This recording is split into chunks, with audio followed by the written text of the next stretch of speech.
Alright, let's dive into this because the Premier League season is practically knocking on our door, and Manchester United are in a fascinating spot. Personally, I think this is one of the most intriguing transfer windows we've seen from them in years. Why? Because they are not just building a squad, they are trying to balance domestic ambitions with Champions League demands. That's a tightrope walk, and it's what makes this so interesting. Here's the thing, United have already made some moves that caught everyone off guard. Youri Tielemans for £35 million? That's a steal. He's a proven Premier League player, and in my opinion, he's exactly the kind of midfielder they need to stabilise the centre of the park. But here's where it gets tricky. Casemiro's departure to Inter Miami leaves a massive hole.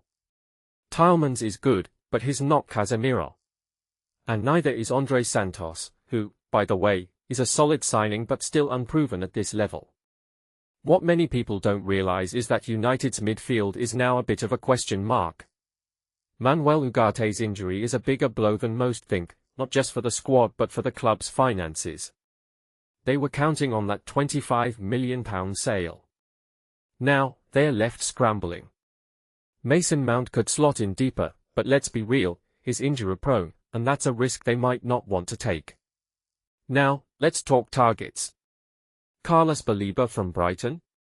He's the kind of player who could fill that Casemiro role, but £75 million is a lot to ask.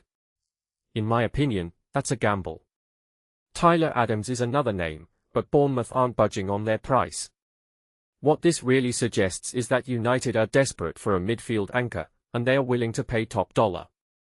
But here's where it gets really interesting, Aurelien Tchouameni and Eduardo Camavinga. Both Real Madrid players, both massive talents. Tchouameni was close to signing earlier, but now there's talk of a new contract.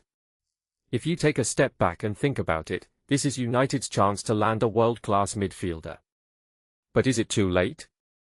Camavinga, on the other hand, is younger, more versatile, but his injury record is a red flag. Personally, I think they should go all in on Tchouameni, is the safer bet. Now, let's shift to the left side. Luke Shaw can't play 3 games a week, and that's a problem. Lewis Hall from Newcastle is a name that keeps popping up. He's young, talented, and reportedly open to a move. But Newcastle won't let him go cheap. £60 million is a lot for a left-back.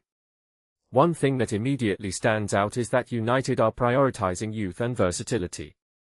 Miles Lewis-Skelly is another example. He can play midfield and left-back. That kind of flexibility is gold in a congested fixture list. Up front, things get even more complicated. Marcus Rashford's future is up in the air, and if they can offload his £325,000 a week wages, they'll pounce on a winger. Ismail Assar from Crystal Palace is a name that makes sense.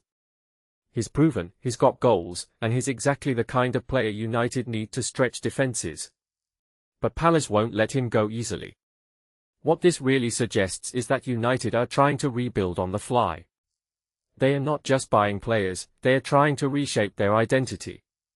From my perspective, this is a make-or-break window for them.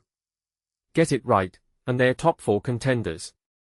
Get it wrong, and it's another season of what ifs.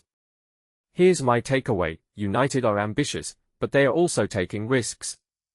Baleba, Tchouameni, Hall, these are big names with big price tags. But in a season where they are back in the Champions League, they can't afford to play it safe. This raises a deeper question, are they willing to spend what it takes to compete at the highest level? Only time will tell. So, what do you think? Are United on the right track, or are they spreading themselves too thin? Let me know in the comments below.